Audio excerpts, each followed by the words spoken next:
கார்த்திகை தீபம் சீரியலில் ஒரு குட்டி பிரமா வந்திருக்கு. என்ன நடக்க போகுதுன்னு பார்க்கலாம். வாங்க வீடியோக்குள்ள போகலாம். சிவனாண்டி சந்திரா ஏற்பாட்டால் இப்போ சாமுண்டீஸ்வரியை அந்த ரவுடிங்க கடத்திக்கிட்டு போயிட்டு இருக்காங்க. கார்த்தி நர்ஸ் வீட்டுக்கே போய் எப்படியாவது நீங்கள் மாயா மகேஷ் பற்றின உண்மை எல்லாத்தையும் சொல்லுங்க. வந்து சொன்னதுக்கப்புறம் ரேவதியோட வாழ்க்கையும் காப்பாற்றப்படும். ஒரு பொண்ணுக்கு நீங்கள் உதவி செஞ்ச மாதிரி இருக்கும், வந்து ஹெல்ப் பண்ணுங்கன்னு கேட்குறாங்க. நர்ஸோட வீட்டுக்காரரும் ஆமாம், ஒரு நல்ல விஷயத்துக்காக உண்மையை சொல்கிறதுல தப்பே இல்லை, நீ போய் உண்மை என்னன்னு சொல்லி அந்த பொண்ணோட வாழ்க்கையை காப்பாற்றுன்னு சொன்னதுக்கப்புறமா சரிங்க நான் இப்போ இவர் கூட போயிட்டு வந்துடுறேன்னு சொல்லிட்டு நர்ஸ் கார்த்தியோட வராங்க. கார்த்தியும் நர்ஸை காரில் கூட்டிகிட்டு போயிட்டு இருக்கிறாங்க. வலையில் வந்துகிட்டு இருக்கும்போது இந்த ரவுடிங்க கார் போய் காரில் மோதிடுறாங்க. டக்குன்னு சட்டன் பிரேக் போட்டு நிறுத்துறாங்க. அந்த ரவுடிங்க இறங்கி வந்து, ஏன் உனக்கு வண்டி ஓட்ட தெரியாதா, தாறுமாற இப்படித்தான் ஓட்டுவியா, பார்த்து போக தெரியாது, கண்ணு மணி தெரியாதான்னு அப்படி கண்டபடி திட்டிட்டு இருக்கிறாங்க. கார்த்தியும் பொறுமையாக பேசிட்டு இருக்காங்க. இங்கே பாருங்க, தப்பா வந்தது நீங்கள் தான், மாற்றி வந்து இடிச்சதும் இல்லாமல் இப்போ என்கிட்ட சண்டை போடுறீங்களான்னு கேட்குறாங்க. கார்த்தி, ஏய் அதிகமாக பேசுகிற, காருக்கு எந்த சேதாரமும் இல்லை, அதனால உன்னை சும்மா விட்டுட்டு போகிறேன், இல்லை உன்னை உண்டில்லைன்னு பண்ணிடுவேன் அப்படின்னு அந்த ரவுடிங்க கார்த்தியை மிரட்டுறாங்க. நம்மளே அவசரமாக மண்டபத்துக்கு போயாகணும், இவனுக்கிட்ட எதுக்கு தேவையில்லாமல் பிரச்சனைன்னு நினச்சிக்கிட்டு கார்த்தி சரி போங்க அப்படின்னு கார் எடுத்துகிட்டு வராங்க. அந்த ரவுடிங்களும் சரி இப்போ காருக்கு எந்த டேமேஜும் இல்லை, அதனால நான் உன்னை சும்மா விடுறேன் போ அப்படின்னு சொல்லிட்டு அந்த ரவுடிங்களும் கார் எடுத்துகிட்டு போகிறாங்க. போகும்போது கார்த்தி அப்படி திரும்பி பார்க்குறாங்க. காருக்குள்ளே சாமுண்டீஸ்வரி மயங்கி கிடக்கிறத பார்த்துட்டாங்க. கார்த்தி, என்னது பார்த்தா சாமுண்டீஸ்வரி மேடம் மாதிரி இருக்குது, இவங்களை எதுக்கு இவனும் கூட்டிகிட்டு போகிறாங்க, இவனுங்களும் பார்க்குறக்கு கொஞ்சம் விபரீதமாக தான் இருக்கானுங்க, சாமுண்டீஸ்வரியை தான் கடத்திட்டு போவானுங்க போல இருக்குது, இதை சும்மா விடக்கூடாதுன்னு நினச்சிட்டு கான் போட்டு திருப்புறாங்க. சிஸ்டர் கேட்குறாங்க, என்ன சார் இது, கல்யாண மண்டபத்துக்கு போகிறேன்னு சொன்னீங்க, இப்போ திரும்பவும் வந்த தடத்துலையே போகிறீங்களேன்னு கேட்கவும், ஆமாங்க கல்யாண மண்டபத்தில் போய் நான் யாரை பார்க்கணும்னு நினச்சனோ அவங்கள தாங்க இந்த காரில் கடத்திட்டு போகிறாங்க, அவங்கள நம்ம உடனே போய் காப்பாற்றி ஆகணுங்கிறாங்க. ஐயோ என்ன சார் இது, முகூர்த்தத்துக்கு இன்னும் கொஞ்சம் நேரம் தான் என்ன சார் செய்யறதுங்கிறாங்க. இவங்களை காப்பாற்றியே ஆகணும் அப்படின்னு சொல்லிட்டு சாமுண்டீஸ்வரி கார் பின்னாடியே போயிட்டு இருக்காங்க. கார்த்தி, கல்யாண மண்டபத்தில் பார்த்தா மகேஷ் வந்து உட்காந்துருக்காங்க. மாயா மகேஷை கூட்டிகிட்டு வந்து உட்கார வச்சுட்டாங்க. டே சீக்கிரமாக தாலியை கட்டுடா, ஏதாவது பிரச்சனை வரதுக்கு முன்னாடியே நீ ரேவதியும் பொண்டாட்டி ஆகிக்கோ, கழுத்தில் தாலியை கட்டிட்டீங்கன்னா யாரும் எதுவும் செய்ய முடியாதுங்கிறாங்க மாயா. ஆமாம் அதுக்கு தான் நானும் எதிர்பார்க்குறேங்கிறாங்க மகேஷ் வந்து மணமேடையில் உட்காந்துடுறாங்க. ஐயர் பொண்ணை கூட்டிகிட்டு வர சொல்கிறாங்க. ரேவதியும் வந்துடுறாங்க. ரேவதி மகேஷுக்கு பக்கத்தில் உட்காந்துருக்காங்க. இங்கே கீழே பாட்டி மயில் வாகனம் இவங்க எல்லாரும் பார்த்துட்டு பதட்டத்தோடு இருக்காங்க.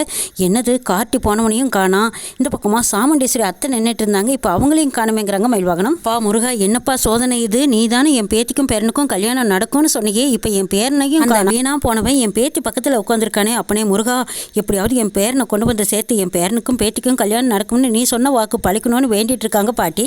சந்திரா மாயா கிட்ட சொல்றாங்க, நம்ம நினைச்ச மாதிரியே நம்ம திட்டம் போட்டபடி இப்போ எங்கள் அக்காவையும் கடத்தியாச்சு, இப்போ எங்கள் அக்காவும் மண்டபத்தில் இல்லை, அந்த டிரைவர் பையலும் மண்டபத்தில் இல்லை, சீக்கிரமா மகேஷ் ரேவதி கழுத்தில் தாலியை கட்டிட்டா நம்ம நினைச்சதெல்லாம் நடந்துருங்கிறாங்க. சந்திரா, ஆனால் அதுக்கு தானே காத்துக்கிட்டு இருக்கேங்கிறாங்க மாயா. அங்கே திரும்பி பார்க்குறாங்க. சிவனாண்டி வர்றாங்க. சிவனாண்டி வந்ததும் ஒரு சேரில் போய் கால் மேலே கால் போட்டு உட்காந்துருக்காரு. சந்திரா சிவனாண்டியை பார்த்ததும் நம்ம ஜெயிச்சிட்டோங்க, எங்கள் அக்காவை கடத்தியாச்சு அப்படிங்கிற மாதிரி அவங்க சைக் பண்ணுறாங்க.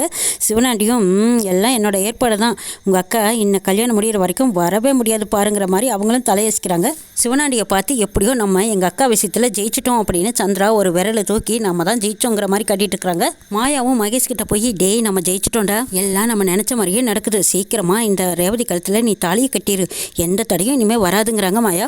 அந்த டிரைவர் பையில நம்பவே முடியாது, அவன் ஏதோ திடீர்னு வந்துட்டானா என்ன செய்யறதுங்கிறாங்க. அதெல்லாம் வரமாட்டான்டா, இப்போ சாமுண்டீஸ்வரியை கடத்திக்கிட்டு போயிட்டாங்க, அவன் எங்கே இருக்கானே தெரியாது, நினைவில்லாமல் கிடப்பான். அந்த டிரைவர் பையலும் அவன் நினைச்சாலும் இந்த மண்டபத்துக்குலாம் வர முடியாது. ஏன்னு கேட்டால் சிவனாண்டி மண்டபத்தை சுற்றி அவன் ஆளுகளை போட்டிருக்கான். அப்படியே அந்த டிரைவர் பையன் மண்டபத்துக்குள்ள நுழையணும்னு நினைச்சாலும் அப்படியே ஆணி வேற அக்கு வேறையா சிவனாண்டி ஆட்கள் எல்லாம் அவனை அடிச்சு தும்சம் பண்ணி வீசிடுவாங்களே தவிர அவனால உருப்படியாக உள்ள வந்து சேர முடியாதுங்கிறாங்க மாயா. மகேஷ் மாயா ரெண்டு பேரும் பேசிட்டு இருக்கிறத ரேவதி பார்த்துடுறாங்க. என்ன அப்படின்னு கேட்க, ஒன்றும் இல்லை ரேவதி, இந்த கல்யாணம் நல்லபடியாக நடக்கும், நாங்கள் இருக்கோம் அப்படிங்கிற மாதிரி மாயா சொல்லவும் ரேவதி சரின்ட்டு அந்த பக்கம் இந்த பக்கம் திரும்பி பார்க்குறாங்க. சந்திராவை கூப்பிட்டு அம்மாவை காணுமேங்கிறாங்க. அம்மா இங்கே தானே இருந்தாங்க, ஒருவேளை கோயிலுக்கு போகிறேன்னு சொல்லிட்டு இருந்தாங்க, அப்படிக்கே கோயிலுக்கு போயிருப்பாங்களா என்ன சித்தி, முகூர்த்த நேரத்தில் கோயிலுக்கு போவாங்க, இங்கே தான் எங்கேயாவது இருப்பாங்க, தேடி பாருங்க சித்தி, அம்மா வந்து முன்னாடி நிற்கணுங்கிறாங்க ரேவதி.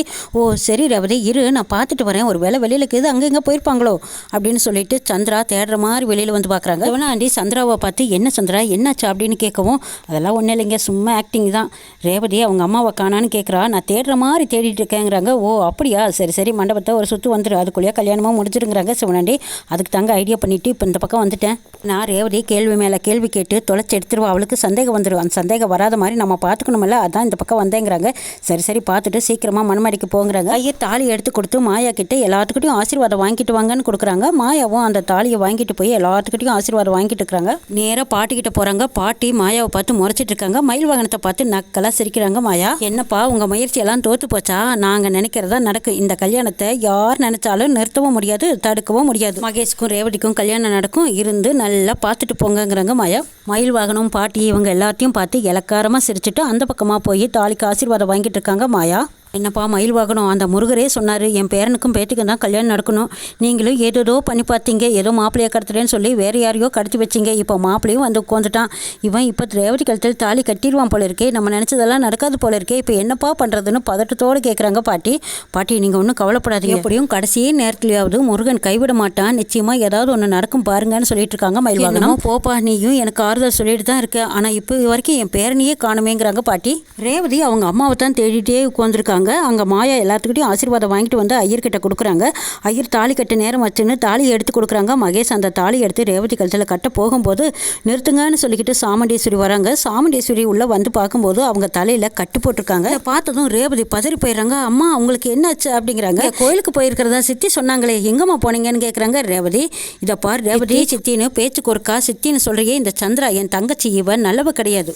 இங்கே உட்காந்துருக்கானே மகேஷ் மாயா இவங்களும் நல்லவன் கிடையாதுங்கிறாங்க. உனக்கு என்னாச்சு? மண்டியில் எப்படி அடிபட்டது உனக்கு மூளை குழம்பு போச்சா அப்படின்னு சந்திரா திசை திருப்ப பார்க்குறாங்க. சும்மா நடிக்காதடியா அப்படின்னு சந்திராவை ஓங்கி பலார்னு ஒரு அறை கொடுக்குறாங்க சாமுண்டேஸ்வரி. என்னாச்சு ஏக்கா இப்படி நடந்துக்கிற அப்படின்னு சந்திரா ஒன்றும் தெரியாத மாதிரி கேட்குறாங்க. நீ செஞ்சதெல்லாம் எனக்கு தெரியாதுன்னு நினச்சிட்டு இருக்கிறாடி.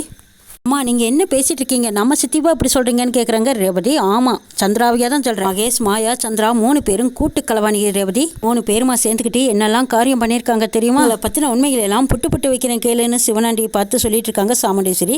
சிவனாண்டி எழுந்திரிச்சு நின்று ஐயோ எல்லா விவரமும் எங்களுக்கு தெரிஞ்சு போச்சா? அவன் வச்ச ஆளுங்கெல்லாம் இப்படி கோட்டை விட்டுட்டானுங்களே, இவ எப்படி தப்பிச்சு வந்திருப்பா? சாமுண்டேஸ்வரியை யார் காப்பாற்றிருப்பான்னு தெரியலையே, இந்த சோத்து நாய்களை நம்பி இப்படி ஏமாந்துட்டோமே நினைக்கிறாங்க சிவனாண்டி. அங்கே பாட்டுக்கு ஒன்றுமே புரியல. என்னது திடீர் மாயமாக இருக்குது? இவ்வளவு நேரமா சாமுண்டேஸ்வரி இங்கே தானே நின்னா, இவ்வளவு நேரமா கார்த்தியும் காணா. இப்போ கார்த்தியோட வந்து நிற்கிறாளே சாமுண்டேஸ்வரி, தலையில இவ்வளவு பெரிய கட்டோட நிற்கிறாளே, அப்போ என்னதான் நடந்திருக்கும் அப்படின்னு எல்லாரும் ஆர்வமாக கேட்டுட்டு இருக்கிறாங்க. சாமுண்டேஸ்வரி ரேவதிக்கு புரிய வைக்கிறதுக்காக நடந்த அத்தனை விவரத்தையும் சொல்லிட்டு இருக்கிறாங்க. சாமுண்டீஸ்வரி சொன்னதை கேட்டு அங்கேருந்து அத்தனை பேரும் வாய் மேலே கை வைக்கிறாங்க. கூட பிறந்த தங்கச்சியா இப்படி பண்ணினான்னு நினைக்கிறாங்க. நீங்கள் இவ்வளோ மோசமானவங்களா, இப்படி பண்ணுவீங்கன்னு நான் நினச்சி கூட பார்க்கலிங்கிறாங்க ரேவதி. மகேஷும் மாயாவும் ஒருத்தருக்கு ஒருத்தர் பார்த்துக்கிறாங்க. டேய் நீ என்ன பண்ணுறதுனே தெரியலடா, இவ்வளோ திரும்பி வந்துட்டா, இனி தப்பிக்கிறதுக்கு வாய்ப்பே கிடையாது. 2 பேருமே இப்போ நல்லா வசமாக மாட்டிக்கிட்டோம். சாமுண்டீஸ்வரி வருவான்னு எதிர்பார்க்கவே இல்லை. சொல்லிட்டு தப்பிச்சு ஓடுறதுக்கெல்லாம் வாய்ப்பே கிடையாது. வசமாக மாட்டினதாங்கிறாங்க மாயா. எழுந்துருடா பொறுக்கி ராஸ்கல், என் பொண்ணு பக்கத்தில் உட்காருக்கு உனக்கு என்னடா தகுதி இருக்கு அப்படின்னு சொல்லி மகேஷ் திட்டு தீக்கிறாங்க சாமுண்டேஸ்வரி. மகேஷும் பயந்துக்கிட்டு மாலையும் கழுத்துமா ஓரமாக நிற்கிறாங்க. சாமுண்டேஸ்வரி காட்டிக்கிட்ட போய், டிரைவர் நீ என் குடும்பத்தை காப்பாத்துறதுக்காக நீ என்ன வேணாலும் பண்ணுவேன்னு எனக்கு நம்பிக்கை வந்துருச்சு. என் குடும்பத்தை நீ எவ்வளவோ தடவை காப்பாற்றிருக்க, இந்த தடவையும் என்னோட மானம் மரியாதை என் குடும்ப கௌரவத்தையும் நீ காப்பாற்றணும்.